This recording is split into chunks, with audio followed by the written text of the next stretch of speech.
Buenos días. Vamos a poner en manos de Dios este tiempo. Padre eterno, gracias te damos, Señor, por traernos al estudio de tu palabra. Te rogamos, Señor, que tú seas la guía a través de tu Santo Espíritu de los pasajes que vamos a ver. Señor, danos entendimiento y que queden asentadas en nuestros corazones para que tus propósitos se cumplan en nuestras vidas. Señor, te agradecemos de lo que tú quieres revelarnos el día de hoy y que tu palabra sea de bendición, Señor, para guiar nuestras vidas. Te agradecemos, Dios eterno, dándote la gloria y la honra en el glorioso nombre de nuestro Salvador Jesucristo. Amén. Bien, la ocasión anterior comenzamos a ver lo que habla el capítulo 20 del libro de Éxodo, acerca de los mandamientos o la ley que Dios le dio a su pueblo a través de Moisés, haciéndoselas llegar en las tablas de piedra que Dios le dio en el monte Sinaí. Y el día de hoy vamos a continuar con ese estudio, analizando brevemente esos versículos. Entonces los invito a que abran sus Biblias en el libro de Éxodo capítulo 20. Como preámbulo diremos que los 10 mandamientos básicamente tratan dos temas. El primero es la relación correcta entre el pueblo y nuestro Dios. Y la segunda trata acerca de la relación de las personas entre sí. Fundamentalmente, los 10 mandamientos son leyes que contrarrestan la tendencia que tiene el ser humano hacia un comportamiento egoísta y antisocial, que obviamente implica pecado. Así entonces, las reglas éticas o morales que se derivan de estos mandamientos sirven como una guía para el individuo y como protección para la comunidad contra los abusos personales, ya que favorecen el bien del pueblo en contraste con la libertad de cada individuo. Entonces, en ese sentido, la ley o los mandamientos que Dios le dio a su pueblo es una instrucción o dirección para la convivencia entre los individuos, pero principalmente para preservar la relación que debieran tener los individuos hacia Dios. ¿Y por qué es importante que veamos o que hablemos un poquito acerca de los 10 mandamientos? Probablemente se tenga la idea de que como cristianos, como creyentes, como nacidos de nuevo, como gente salva, ya no tengamos necesidad aparentemente de cumplir los mandamientos que están descritos en Éxodo 20. Obviamente Dios lo manifestó a su pueblo y ellos tenían que observarlos, porque aún no había llegado el tiempo de la gracia, en la cual damos gracias a Dios que estemos viviendo nosotros. Y quizá alguno diga que el Señor Jesucristo, a través del sacrificio que vino a hacer en la cruz del Calvario, Él cumplió los 10 mandamientos por nosotros. Entonces, aparentemente nosotros no tendríamos que cumplirlos. Pero vamos a ver que esto no es así. ¿En qué sentido tenemos que observarlos? Ya no como una contribución para nuestra salvación, sino como algo que debemos tener presentes por amor a Dios y porque es una manifestación del testimonio ante los demás. Así, por ejemplo, observamos en el libro de Mateo, capítulo 5, versículos 17 y 18, que la palabra dice, hablando para ello el Señor Jesucristo: no penséis que he venido para abrogar la ley o los profetas, no he venido para abrogar, sino para cumplir. Porque de cierto os digo que hasta que pasen el cielo y la tierra, ni una jota ni una tilde pasará. Entonces, esta mención que hace el Señor Jesucristo en el versículo 18 habla de la permanencia de la ley. ¿En qué sentido? En que se tiene que observar como una manifestación de lo que Dios ha hecho en nuestras vidas. Bien, entonces recordando un poquito acerca de lo que habíamos visto la ocasión anterior, leemos en la versión Palabra de Dios para Todos, en Éxodo 20, versículos 2, 3 y 4, donde está hablando Dios. Yo soy el Señor tu Dios, que te rescató de Egipto, donde eras esclavo. No adores otros dioses además de mí. No hagas para ti ninguna imagen, ni nada parecido de lo que hay arriba en el cielo, ni de lo que hay abajo en la tierra, ni de lo que hay en el mar debajo de la tierra. Entonces, básicamente en estos versículos, Dios estaba manifestando, Él era un ser real, no como los ídolos que se adoran en las naciones paganas, no como los ídolos que se hacen las personas para que no tengan ninguna responsabilidad ante su deidad a la cual adoran, sino que Él es Dios, el Todopoderoso, quien los había rescatado de la condición de esclavitud que habían tenido en Egipto durante 400 años. Entonces, estaba marcando una gran diferencia entre en quién tenían que creer el pueblo de Israel y a comparación de lo que las gentes de otras naciones paganas adoraban. Ahora, habiendo mencionado de que aún como creyentes debemos de observar esos mandamientos, quizá te estés preguntando, ¿y en qué parte del Nuevo Testamento se mencionan esos mandamientos? Bien, durante el transcurso de la lectura de los versículos que observamos en ese capítulo 20 de Éxodo, vamos a estar intercalando los versículos que se corresponden con esos mandamientos en el Nuevo Testamento. Así, con respecto a la idolatría, observamos que dice la Reina Valera 60 en la primera carta de Timoteo capítulo 2, versículo 5, porque hay un solo Dios y un solo mediador entre Dios y los hombres, Jesucristo hombre. Bien, aunque aquí está hablando del Señor Jesucristo, también está mencionando el propio versículo que Jesucristo es Dios. Entonces, por lo tanto, hay un solo Dios, y en el caso de la persona del Señor Jesucristo, es una de las tres personas que conforman la deidad integrada por Dios Padre, Dios Hijo y Dios Espíritu Santo.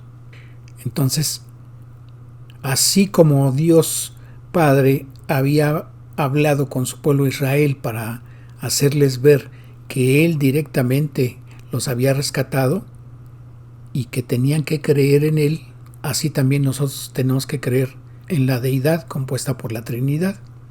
Y así también vemos en la primera carta a los Corintios, capítulo 10, en el versículo 14. Por tanto, amados míos, huid de la idolatría. Y aquí nos está recordando la palabra que a quien solamente debemos adorar es a Dios. Por eso, en su palabra nos recuerda que debemos apartarnos, debemos de alejarnos de la idolatría. Asimismo, también observamos en Efesios capítulo 5, en el versículo 5, porque sabéis esto, que ningún fornicario o inmundo o avaro, que es idólatra, tiene herencia en el reino de Cristo y de Dios. Entonces, así también nos amplía este versículo acerca de la fornicación, de la inmundicia y de la avaricia, que es equiparable, conforme a lo que nos dice la palabra, a la idolatría. Entonces, no solamente la adoración y la reverencia a los ídolos es idolatría, sino también otras cosas, y en este caso la fornicación, la inmundicia o la avaricia. Y eso también es idolatría, como lo dice este versículo. Actualmente, muchas cosas para muchas personas se convierten en dioses, y estas cosas pudieran ser para esas personas el dinero, la fama, el trabajo, el placer, y se llegan a convertir en dioses para ellos cuando estas personas se concentran demasiado en ellos, en este tipo de cosas, porque lo hacen para buscar identidad, prosperidad y seguridad. Y tal vez alguien esté pensando, bueno, no se hace con esa intención. Correcto, nadie comienza con esa intención de adorar esas cosas, pero al paso del tiempo llegan a ocuparse con tanto afán que pueden llegar a convertirse en sus dioses, en ese sentido, que al final controlarán sus pensamientos y obviamente sus vidas. Entonces, permitir que Dios tenga el lugar central en nuestra vida evitará que esas cosas se conviertan en los dioses personales. Entonces, siguiendo con nuestra lectura de Éxodo 20, observamos en la versión en lenguaje sencillo que dice el versículo 7, no usen mi nombre sin el respeto que se merece. Si lo hacen, los castigaré. Ese mismo versículo 7 de Éxodo 20, en la versión Dios habla hoy, nos dice: no hagas mal uso del nombre del Señor tu Dios, pues el Señor no dejará sin castigo al que use mal su nombre. Y la versión en Palabra de Dios para Todos, en ese mismo versículo 7, nos dice: no jures a la ligera en el nombre del Señor tu Dios, pues el Señor no dejará sin castigo al que jure usando su nombre a la ligera. Entonces, cuando comúnmente habíamos escuchado que nos dice el mandamiento: no tomarás el nombre de Dios en vano, a esto se refiere, a que no debemos de usar el nombre de Dios sin tener el respeto que Él merece, o jurar usando su nombre, porque Dios va a castigar al que cometa ese pecado. Entonces, el mal uso del nombre a que se refiere este mandamiento prohíbe utilizar el nombre de Dios sin razón alguna. Y en vano quiere decir usarlo en algo vano, en algo hueco, en algo vacío, para un fin perverso. Por ejemplo, como engañar o defraudar a alguien. Comúnmente muchos utilizan al decir: te lo juro por Dios. O sea, definitivamente esa frase no la debemos de utilizar, porque estamos haciendo mención del Todopoderoso para avalar lo que estamos diciendo, y ese es un pecado que Dios no va a dejar sin castigo. Entonces, se debe de evitar hacer ese mal uso. No se debe de jurar, porque obviamente Dios no estaría avalando esas acciones perversas. ¿Y esto a dónde lo vemos en el Nuevo Testamento? Bien, nos dice el libro de Mateo en el capítulo 5, en los versículos 33, 34 y 35. La Reina Valera 60 nos dice: además habéis oído que fue dicho a los antiguos: no perjurarás, sino cumplirás al Señor tus juramentos. Y aquí este versículo no está hablando de que se haga juramento de una persona a otra utilizando el nombre de Dios, sino que se le hagan promesas a Dios. Entonces, si alguien hace una promesa a Dios, tiene que cumplirla. Entonces, más bien sería mejor, si no crees que vas a poder cumplir una promesa a Dios, mejor no le jures, mejor no le prometas. Solo hazlo. Lo que hayas pensado hacer en respuesta al favor que Dios te ha hecho, no le prometas algo que no sabes si vas a cumplir. Solo hazlo. Asimismo, Mateo 5:34 dice: pero yo os digo, no juréis en ninguna manera, ni por el cielo, porque es el trono de Dios. Entonces, algunas otras personas, aparentemente para no usar el nombre de Dios o no mencionarlo a Él, dicen: te lo juro por el cielo. Pues no se debe hacer esto tampoco. Y aquí nos dice la razón: porque es el trono de Dios. Asimismo, Mateo 5:35 nos dice: ni por la tierra, porque es el estrado de sus pies, ni por Jerusalén, porque es la ciudad del gran rey. Debemos tener presente que respetar el nombre de Dios y utilizarlo en la forma adecuada es pronunciándolo cuando le dirigimos alabanza y adoración, en vez de hacerlo en una broma o en otro tipo de cosas que obviamente son ofensas a Dios. Entonces no debemos tomar livianamente abusando y provocando una deshonra de su nombre. En Éxodo 20, el versículo 8 nos dice en la versión Biblia al día: acuérdate del sábado para consagrarlo. La versión Kadosh, ese mismo versículo 8 nos dice: recuerda el día Shabbat para apartarlo para Elohim. Y el mismo versículo 8 en la versión Biblia del Oso dice la palabra: te acordarás del día del reposo para santificarlo. Entonces, el pueblo judío celebra el Shabbat o el sábado porque se entiende que Dios lo dejó no para que las personas hicieran sus labores cotidianas, sino para que ese día estuviera consagrado a Dios. Por una parte, las personas iban a tener descanso de los 6 días que habían trabajado, y ese día tenían oportunidad para alabar y para ser agradecidos con Dios por las bendiciones que habían recibido de Él. Así también nos dice el versículo 9, en la versión en lenguaje sencillo: durante los primeros 6 días de la semana podrán hacer todo el trabajo que quieran. El versículo 10, en la versión Dios habla hoy, dice la palabra: pero el séptimo día es de reposo, consagrado al Señor tu Dios. No hagas trabajo alguno en ese día, ni tampoco tu hijo, ni tu hija, ni tu esclavo o tu esclava, ni tus animales, ni el extranjero que viva contigo. Y el propio versículo 10 en la versión Biblia al día nos dice: pero el día séptimo será un día de reposo para honrar al Señor tu Dios. No hagas en ese día ningún trabajo, ni tampoco tu hijo, ni tu hija, ni tu esclavo, ni tu esclava, ni tus animales, ni tampoco los extranjeros que vivan en tus ciudades. Bien, dice el versículo 11, vemos en la versión Biblia al día: acuérdate de que en 6 días hizo el Señor los cielos y la tierra, el mar y todo lo que hay en ellos, y que descansó el séptimo día. Por eso el Señor bendijo y consagró el día de reposo.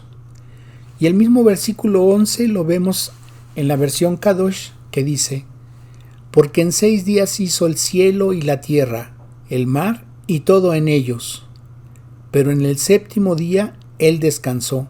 Por esta razón bendijo el Shabbat y lo apartó para Él mismo. Bien, ¿en dónde vemos la observancia de este mandamiento en el Nuevo Testamento? Propiamente, como mandato al creyente, no lo tenemos, pero el Señor Jesucristo, en lo que estaba dirigiendo a su pueblo judío, observaba a Él este día. Y vemos así, por ejemplo, que en Marcos 2:27 el Señor, dice ese versículo, también les dijo: el día de reposo fue hecho por causa del hombre, y no el hombre por causa del día de reposo. Versículo 28 dice: por tanto el Hijo del Hombre es Señor aún del día de reposo. Entonces, en este versículo 28, el mismo Señor Jesucristo está diciendo que Él es todavía, cuando dice aún, el Señor del día de reposo. Entonces, Él está diciendo que es Dios, porque Dios designó ese día como el Shabbat, como el día de reposo. Y Él se estaba manifestando aquí en este versículo como el Señor del día de reposo. Entonces, el Señor Jesucristo es Dios. Bien, el hombre, como dice este versículo 27, no fue hecho para el día de reposo como si guardarlo pudiera ser un servicio a Dios, ni se le mandó que guardara sus formas externas, es decir, sus actividades. Dios quería que el sábado sirviera a la vida espiritual y física de su pueblo. Así el Señor Jesucristo dijo que Dios estableció el día de reposo para nuestro beneficio, no para el suyo.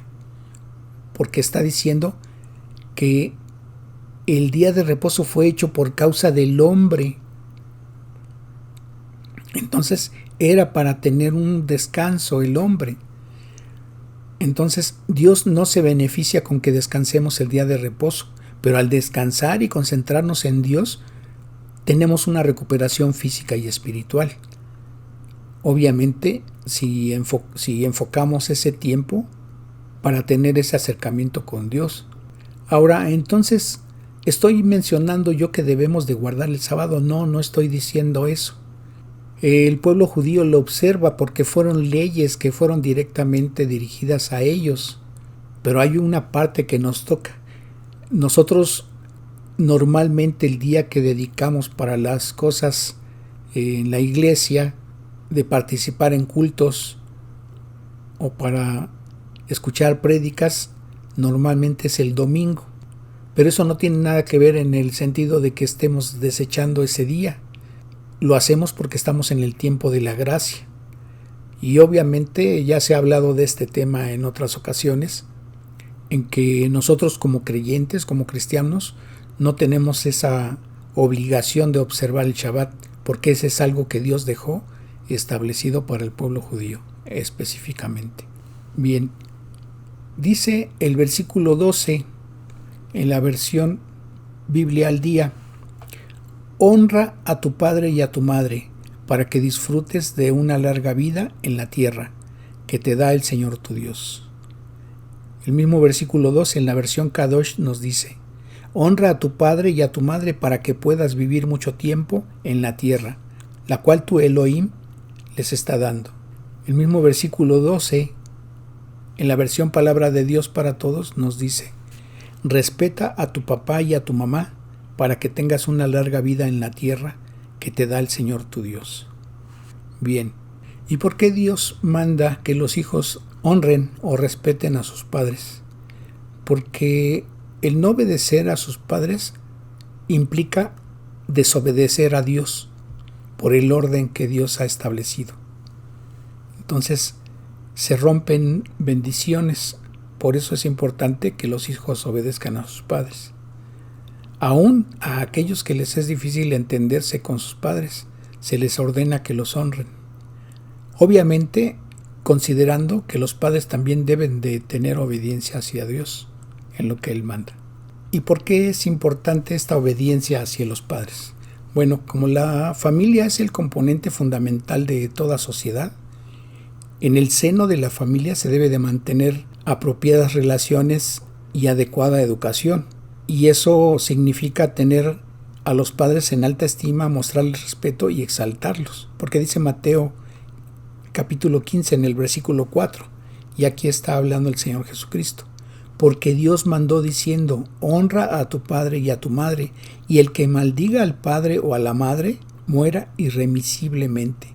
Entonces, el pecado de desobediencia a los padres es algo grave que Dios considera. Y por eso estas palabras que el Señor Jesucristo manifestó a su pueblo. También el Señor Jesucristo mencionó en Mateo 19:19: honra a tu padre y a tu madre, y amarás a tu prójimo como a ti mismo. Entonces, es un mandamiento que implica a sí mismo el otro.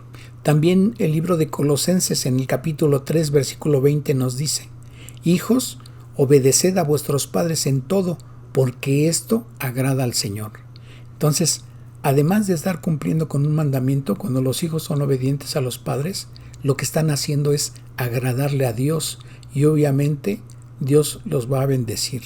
Porque también observamos que el Nuevo Testamento nos dice que la obediencia a los padres o la honra a los padres es una bendición para los hijos, pues aparte de darles larga vida, también implica a que les vaya bien. El versículo 13 en la versión Kadosh nos dice: no asesinarás, que esa sería la traducción correcta, porque no es lo mismo matar que asesinar, aunque el final, que en los dos casos implica el quitarle la vida a alguien, el asesinato implica una intención clara y sin fundamento de quitarle la vida a alguien. Entonces, consiste en privar a alguien intencionalmente de su vida. Así, por ejemplo, esta intención la señala Dios en lo que el Señor Jesucristo manifestó en Mateo 5, en lo que el Señor Jesucristo manifestó en Mateo 5, versículo 21, cuando el Señor les dijo: oísteis que fue dicho a los antiguos: no matarás, y cualquiera que matare será culpable de juicio. Pero el versículo siguiente dice que cualquiera que se enoje con su hermano es como si hubiera efectuado esa intención de privarlo de la vida. Entonces, esa es la intención de provocarle un daño al grado de privarle de la vida a alguien. Entonces, la traducción es esa: no asesinarás. El versículo 14 en la versión Biblia al día dice: no cometas adulterio. Ese mismo versículo 14 En la versión en lenguaje sencillo nos dice: no sean infieles en su matrimonio. El Señor Jesucristo al respecto dijo en Mateo 5, versículos 27 y 28: oísteis que fue dicho, no cometerás adulterio, pero yo os digo que cualquiera que mira a una mujer para codiciarla, ya adulteró con ella en su corazón. Y obviamente aquí también está hablando de una intención, no solamente de una acción física, sino de la intención que se tiene en el corazón. Así entonces el adulterio comprende todo tipo de infidelidades. Aunque está dirigido a la preservación y pureza en el matrimonio, también tiene que ver con el principio que rige nuestra relación con Dios y con las demás personas. ¿Por qué? Porque el concepto de esta pureza también se aplica a nuestros pensamientos. Por eso la afirmación, por eso la sentencia que dice el Señor Jesucristo en el versículo 28 de Mateo 5: pero yo os digo que cualquiera que mira a una mujer para codiciarla, ya adulteró con ella en su corazón. El versículo 15 en la versión Biblia al Día dice: no robes. Este mandamiento está dirigido a que todo lo que se posea debe ser adquirido a través de medios legítimos. ¿Y cuáles son estos medios? Obviamente el esfuerzo y el trabajo de la persona. Y obviamente implica que sea a través o mediante actividades lícitas. Así entonces tenemos también que en el Nuevo Testamento al respecto dice la palabra en Efesios 4:28: el que hurtaba, es decir, el que robaba, no hurte más, sino trabaje, haciendo con sus manos lo que es bueno, para que tenga que compartir con el que padece necesidad. También Primera de Corintios, en el capítulo 6, versículo 10, nos dice: ni los ladrones, ni los avaros, ni los borrachos, ni los maldicientes, ni los estafadores heredarán el reino de Dios. Entonces vemos que el mandamiento también se hace ver en el Nuevo Testamento. También tenemos que el versículo 16 nos dice en la versión en lenguaje sencillo: no hablen mal de otra persona ni digan mentiras en su contra. El mismo versículo 16 en la versión Dios habla hoy dice: no digas mentiras en perjuicio de tu prójimo.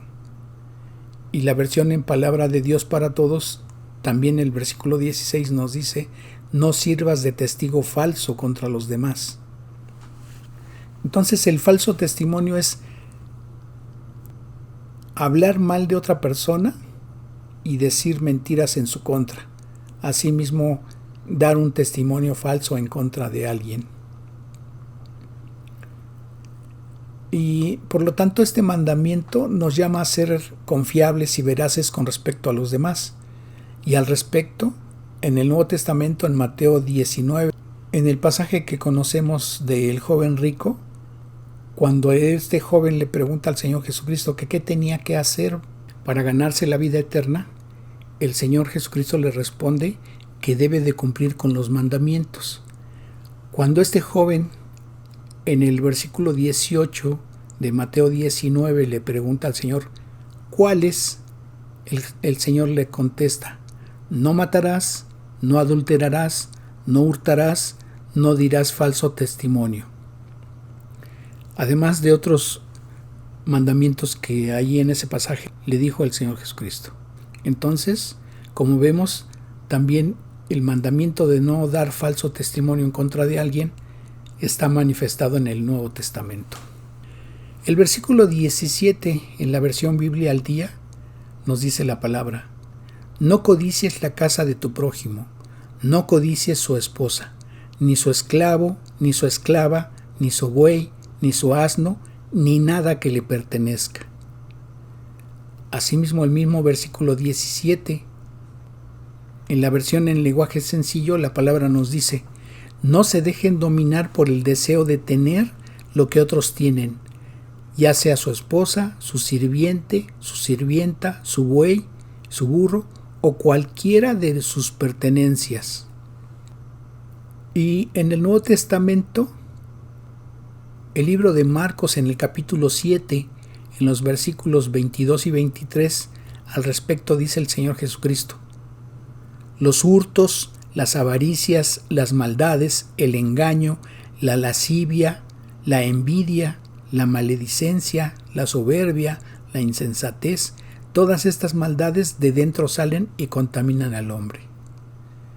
Bien, cuando aquí la palabra está diciendo no codicies, obviamente implica la envidia, que es un deseo o lujuria, y ese deseo es desear algo equivocado, algo ajeno, y querer obtenerlo a expensas de otros o a causa de la envidia o los celos. Entonces, codiciar es desear tener las posesiones que tienen otras personas, porque la codicia incluye la envidia.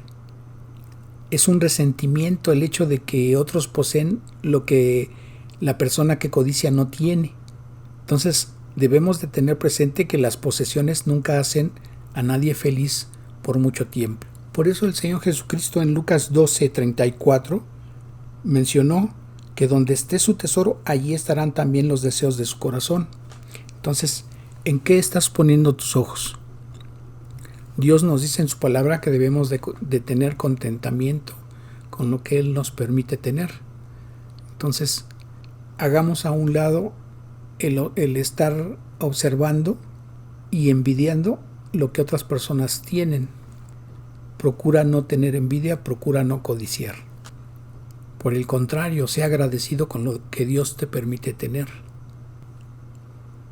Después de haber dado estos mandamientos, la palabra dice en el versículo 18 de Éxodo 20 en la versión Kadosh: todo el pueblo sintió los truenos, los relámpagos, el sonido del shofar y la montaña humeando. Entonces, habíamos visto en la ocasión anterior que la manifestación en la cual Dios se hace presente a través de portentosos truenos, de una columna de humo, y al hacer estremecer el monte Sinaí, era una forma de que el pueblo considerara que era un momento solemne en el cual se debía de prestar mucha atención, porque era Dios mismo quien estaba trayendo esos mandamientos, esa ley, a su pueblo, porque era el momento en que se iba a establecer el pacto con ellos, ya con ese pueblo que ya iniciaba como nación. Entonces tenía que quedar grabado ese momento en la mente y en el corazón de su pueblo Israel. Dice el versículo 19 en la versión en lenguaje sencillo: luego fueron a decirle a Moisés: es mejor que seas tú quien nos hable. Dinos qué debemos hacer y te obedeceremos. Si Dios nos habla, podríamos morir. Entonces Moisés les da respuesta, y lo vemos en el versículo 20, en la versión Biblia al día. No tengáis miedo, les respondió Moisés. Dios ha venido a poneros a prueba para que sintáis temor de Él y no pequéis. El versículo 21, en la versión en lenguaje sencillo, dice: a pesar de estas palabras, los israelitas se mantuvieron alejados de la montaña.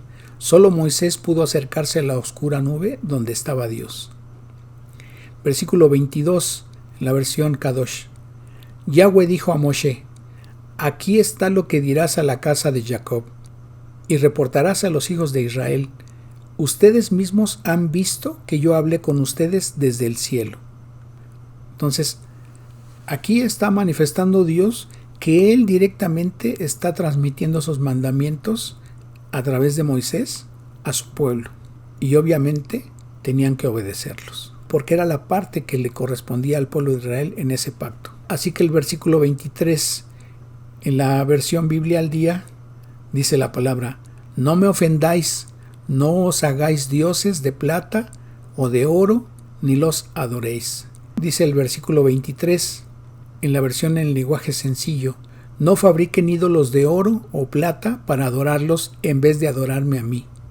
Y el mismo versículo 23 en la versión Dios habla hoy dice: no hagáis ídolos de oro o plata para adorarlos como a mí. Entonces, al principio de que Dios dio los mandamientos, había comenzado con eso, había comenzado de esa forma, primero manifestando que era Dios quien se estaba dirigiendo a ellos, y enseguida el primer mandamiento fue que no adorasen ídolos, que no se fabricaran ídolos para adorarlos en lugar de Él, o que los adoraran de la manera en que lo hacían hacia Él. Y aquí vemos que al terminar los mandamientos les vuelve a recordar por qué es algo muy importante, como ya lo vimos la ocasión anterior.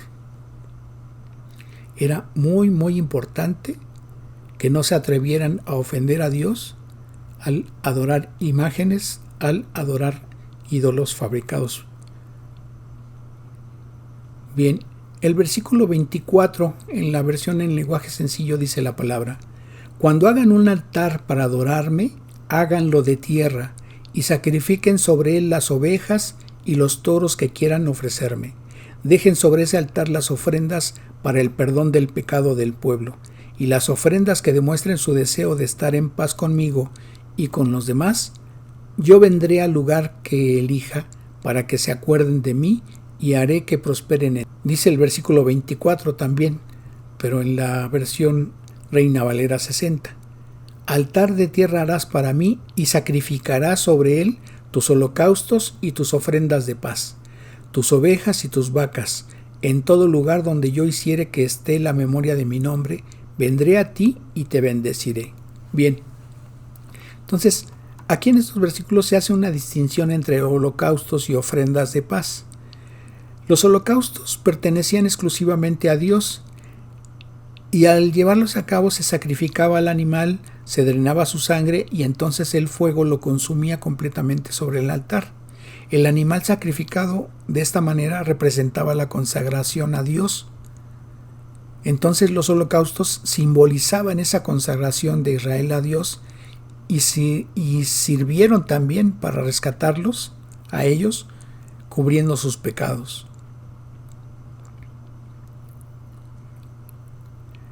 Por el contrario, las ofrendas de paz, por otro lado, las ofrendas de paz también consistían en sacrificios de animales, pero esta forma de sacrificio celebraba su relación o comunión con Dios, y la carne de estos sacrificios era consumida por los sacerdotes y el propio pueblo.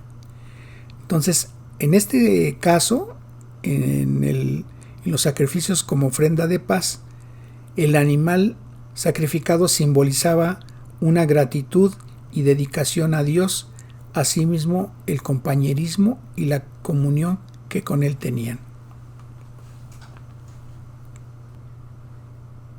El versículo 25 en la Reina Valera 60 nos dice la palabra: y si me hicieres altar de piedras, no las labres de cantera, porque si alzares herramienta contra él, lo profanarás. La versión en lenguaje sencillo nos dice en ese versículo 25: cuando quieran hacerme un altar de piedra, no corten las piedras con ninguna herramienta, sino úsenlas tal como las encuentren. Si las cortan con herramientas, dejarán de ser apropiadas para un altar. Bien. ¿Por qué esta indicación que Dios les estaba dando? Dios quería que los altares fueran de esta manera para que no provocaran en ellos pensamientos de superstición o de idolatría. Dios dio instrucciones específicas acerca de la construcción de los altares porque quería controlar la forma en que se ofrecían los sacrificios para evitar que la idolatría se mezclara con la adoración. Obviamente Dios no quería que hubiera idolatría en su pueblo, en medio de su pueblo. Y por eso tenía que dirigir la forma en que se le iba a hacer adoración a Él. Por eso también Dios no permitió que las piedras del altar se cortaran, se labraran o se moldearan, dándoles forma alguna, ni tampoco permitió que el pueblo construyera un altar en cualquier parte. Esto fue diseñado para evitar que en ese momento ellos empezaran con su imaginación a labrarse formas de ídolos para adorarlos. Por eso no permitió que se usaran piedras labradas o trabajadas, sino que de la manera en que las tomaban de la naturaleza, así se utilizaran para hacer esos altares. Bien, de esta forma hemos visto ya la importancia de los mandamientos y cómo también Dios los recuerda en su palabra en el Nuevo Testamento. Entonces, los observamos no para contribuir a nuestra salvación o para que por la observancia de ellos tengamos la salvación, pues Dios en su misericordia nos ha dado por gracia la salvación, es decir, algo que no merecíamos. Él nos permitió que recibiéramos el perdón de nuestros pecados solamente por haber creído en el sacrificio que hizo el Señor Jesucristo en la cruz, para que Él pagara en lugar de nosotros y evitara que nosotros cayéramos en una condenación por la eternidad. Entonces, de esta manera, el Señor Jesucristo nos ha librado a aquellos que le hemos creído de pasar el juicio final delante de Él en el gran trono blanco, que es a donde van a estar los que no han creído en su obra redentora ni le han entregado sus vidas. No dejes pasar esta oportunidad que Dios te da de ser librado de ese juicio, porque en ese momento cuando cuando la persona que no ha creído en el Evangelio esté delante de Él, y aunque doble sus rodillas en ese momento y lo reconozca que es Dios, lo reconozca que Él pagó por sus pecados, ya no tendrá su oportunidad. Ese juicio ya será para condenación, como nos dice el capítulo 20 de Apocalipsis. Vamos a terminar con una oración para agradecerle a Dios este tiempo. Padre eterno, te agradecemos este tiempo que tú nos permites tener este acercamiento a tu palabra. Te damos gracias por lo que nos has hecho entender de estos pasajes que hoy vimos, y te agradecemos, Señor, y te rogamos que nos permitas tener esa preciosa oportunidad para la siguiente ocasión en que volvamos a estudiar un poquito de tu palabra. Toda la honra, toda la gloria y la alabanza son tuyas por los siglos de los siglos, en el glorioso nombre de nuestro Salvador Jesucristo. Amén. Que Dios les bendiga.